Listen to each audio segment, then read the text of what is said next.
Hello and welcome back to Choices, Chapter 23, the final chapter. That's right, you have arrived at the finish line. Congratulations. Chapter 23 is all about character and trust. And it starts with a very adorable story about a chicken and an eagle. The chicken with his chicken thoughts, who clucks like a chicken, pecks at the ground. The eagle with his eagle thoughts, flying high, soaring above the earth. People usually have very strong reactions to the chicken and eagle story. Some people think it's quite corny, while the others think it's the best thing in the book. Regardless of your thoughts on the chicken and the eagle, I do love the story about the former gang member who takes his wife and kids to the movies only to be harassed by a group of young gangbanger thugs who are talking and throwing popcorn. At the end of the movie, they come over to challenge this guy in front of his family. And this former gang member is flooded by his chicken thoughts. His thoughts about showing them who's a man, making them pay for what they've done, and disrespect. Just as he's about to get into a physical fight with these kids, his eagle thoughts kick in. His thoughts about his kids, his wife, what it means for him to be out of custody to take care of them. Because this guy is on parole. If he gets arrested, even if he's not charged, he's going back to prison. Those evil thoughts were enough to stop him. Hopefully, this story sounds familiar. This concept of chicken versus eagle, because we've been here before in different forms. We've talked about automatic thoughts versus reasonable thoughts. The automatic thoughts that come to you instinctively, especially in a conflict situation where there's a perceived threat, whether that threat is real or just an emotional threat. Reasonable thoughts are the ones that can kick in later. The reasonable thoughts are more grounded, more realistic, more balanced. You may recall the story of Ed and his wife Sophie. Sophie left him a note saying she was going to be out shopping with her sister. She'd be back in an hour. An hour passed. Ed was starting to get upset. He was hungry. Wife wasn't there. His automatic thoughts began to tell him that she's having an affair. In fact, he's sure she's having an affair. In fact, he could even picture who she was having an affair with. Those automatic thoughts triggered a reaction: hurt, anger, rage. That automatic reaction was so strong that he assaulted Sophie when she arrived home, still carrying her bags.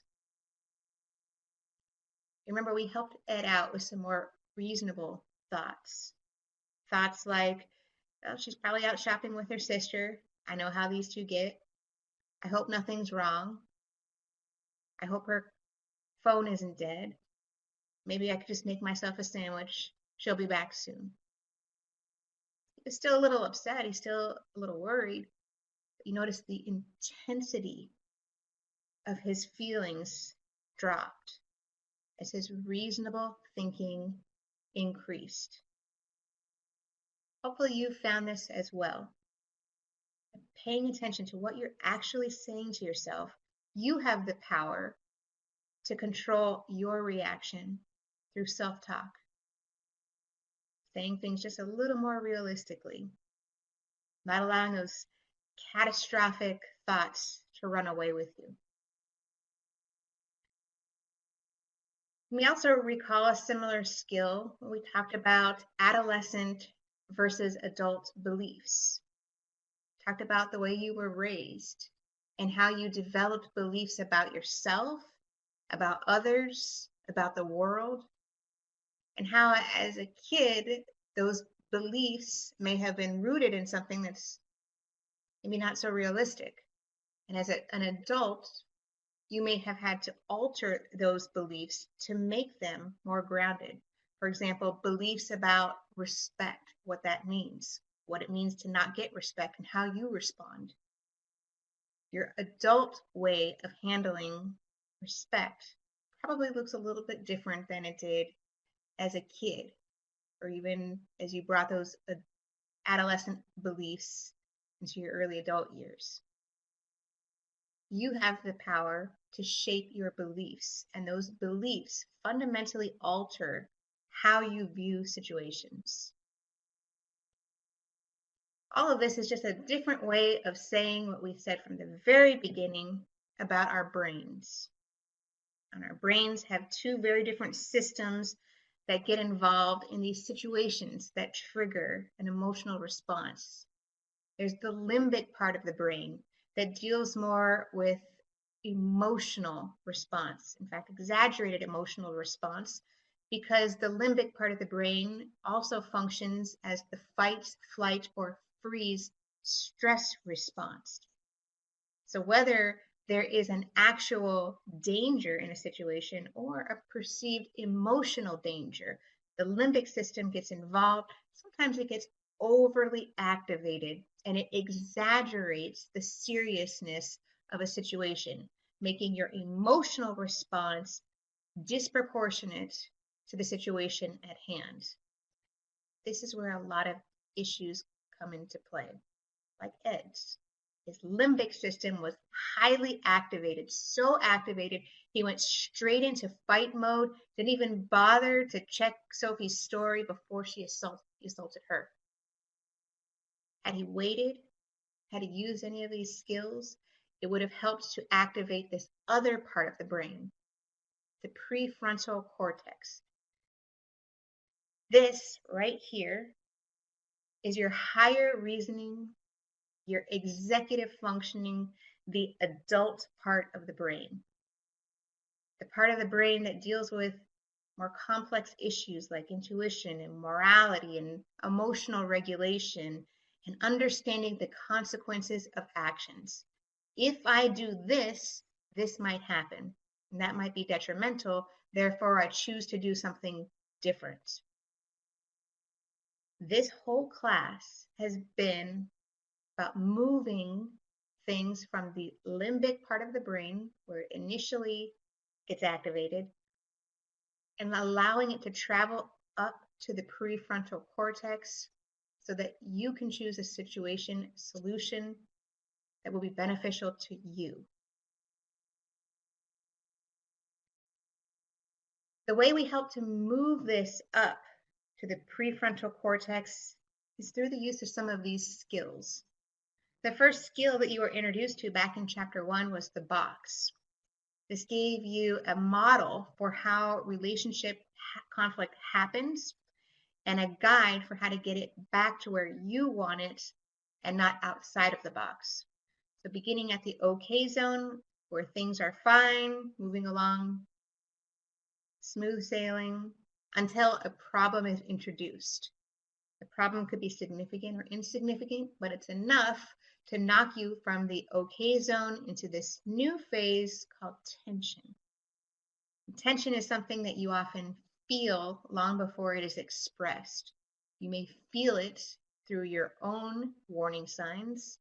You may hear it through an icy silence from your partner, or you may simply intuitively pick up energy as energy shifts in tension zone.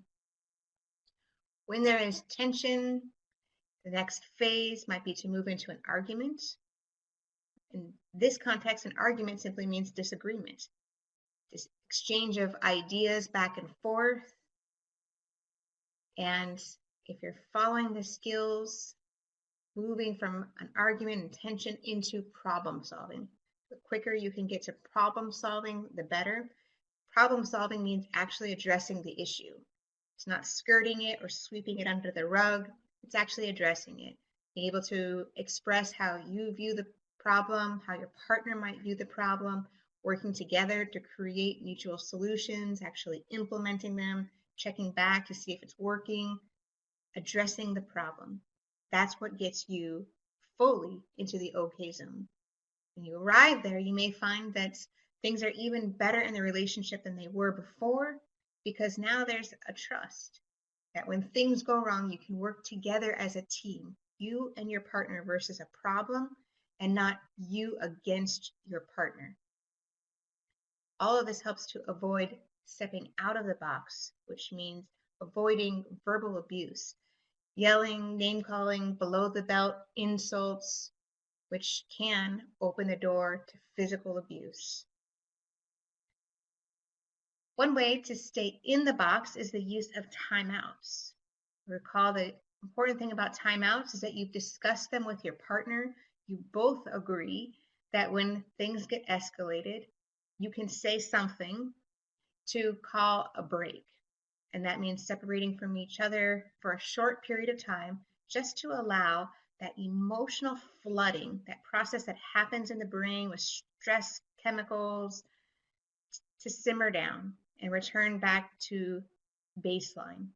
Because when the stress response decreases, the critical thinking increases, and now you are able to actually address the issue effectively. Remember, timeouts work when both parties agree. If both parties don't agree, you run the risk of escalating the situation if the partner perceives this as walking out and perhaps triggering some feelings of abandonment and fear of loss. Timeouts can also be done without a partner, just on your own. As in, something stressful happens, and instead of reacting immediately, firing a text back, you pause. Give yourself a few minutes, a few seconds, an hour, whatever it takes, just to allow things to simmer back down and for reasonable thinking to come back. Reasonable thoughts are those things that you can tell yourself about a situation that kind of neutralize it just a little bit, bring it right back down to reality. Like, maybe Sophie's not out having an affair. Maybe she's shopping with her sister. Maybe it's taking so long because they stopped to get something to eat. I know she loves me. I know things are okay. Reasonable thoughts. A lot of power in changing how you respond to a situation. And there's the big picture. This is when you close your eyes and think about your goals and what you want. This is the image that pops up. Maybe it's your relationship. Maybe it's your kids being happy. Maybe it's being in a new relationship. Maybe it's success at work. Maybe it's the new truck. Whatever it is for you, this is the thing that you're working towards. This is the thing that makes all of the problems and challenges worth it. Your big picture can help pull you out of a situation and recognize whatever this thing is, it's not as important as your overall goals. And then, of course, my favorite choices chain, which says that our decisions are rarely one decision, but rather multiple decisions step by step. Each of those decisions is like a link in a chain. And if you change the link, it fundamentally changes the outcome of the entire situation. You have the ability at any point to not make things worse, to choose an out, to choose a better alternative. This chapter is all about character. I give Dr. Adams the last word. Character means choosing to do the right thing long after the desire to do the right thing is gone. In other words, character is doing the right thing even when you're sorely tempted to do the wrong thing. It's easy to avoid violence when everything around you is the way you like. Even chickens can do that. But when you're really angry and those around you are treating you unfairly or disrespectfully, it's harder to do the right thing, to be a leader, to use your skills, and to stay in the box. Sometimes people will deliberately try to provoke you. Now is when you find out whether you are a chicken or an eagle. Do you have the strength of character to do the right thing when others are not? Character. It's your homework for chapter 23, forgive the typo. You're going to be given a list of characteristics and asked to choose the 5 character traits that you see on the list that are most important to you. You may have some character traits that are not listed. Feel free to insert those as well. You will then give a detailed example of using one or more of the traits you selected. This detailed example should sound more like a story of you and how you use this character trait to overcome something. That is chapter 23. That is the end of the 9th class. For the 10th class, you will not have a video, this is it, but you will have an assignment called the Relapse Prevention Plan. This will be class 10. You'll see on the right, there's a diagram of the box, just as a reminder. You'll be asked some questions, pulling material from the class. For the first, you asked about your big picture. And remember, if you were to close your eyes and picture what is most important to you, describe that. Second question is behaviors I want to continue. What is working for you? Maybe it's from this class, maybe it's stuff that you've already been doing. What do you want to keep doing? Next question is my triggers. Here you want to think back to situations where you have gone out of the box. What was it really that triggered you? Next, what are your warning signs?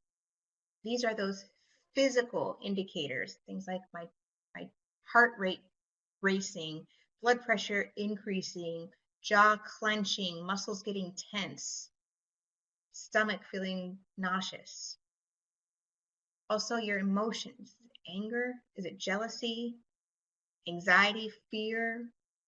How about thoughts? What do you say to yourself in situations that might help escalate you? Next are skills I know I can use when I'm triggered. What do you do to de-escalate? Is it taking a timeout? What specifically would you do during a timeout? Is it the way that you talk to yourself? What do you say? What do you remind yourself of? And when I'm feeling overwhelmed, I can talk to who are your supports? And if your support is your spouse, who can you talk to if the conflict is about your spouse, just to get some support? You don't have a lot of people around you, is there anything you can read or listen to when you're feeling overwhelmed? Next question is, my moment of change in the group, or when the material clicked. When did this go from you being angry that you're here to maybe there is something useful that you can get? When did it click for you? And the final question is continued areas of growth in my life. What do you want to continue to work on? We're all a work in progress. That is class 10. Be prepared to talk about in general what skills you learned from this class that you could actually apply, what worked well for you. And with that, I want to thank you for hanging out with me for the last 9 weeks here in my kitchen. I hope that there has been something useful. I would really encourage you to hang on to your homework. If you can, print it out, keep it in a binder, and just go through it from time to time. 3 months from now, 6 months from now, you may need a refresher on some of these skills and what we wrote about. It will help you, because it's one thing to learn this material, it's another thing to practice it, and it's definitely another thing to practice it under stressful conditions. So the more you refresh yourself, remind yourself, the easier this will be, the more natural it will be to use some of these skills, keeping in mind the most fundamental skill of all you already have. You already know the difference between using one portion of your brain versus the higher level executive functioning part of your brain. You already know those answers. So allowing time to let that come to you and go instinctively with the answer that you know will lead you closer to your bigger picture and your goals. So with that, I finally get to finish this cup of coffee. It's been sitting here for the last 10 weeks. So to your health, to your happiness, and congratulations. I know how hard you worked in this class. I know how hard you worked because I've been doing the work along with you. So congratulations and best of luck to you, to your family, to your future family.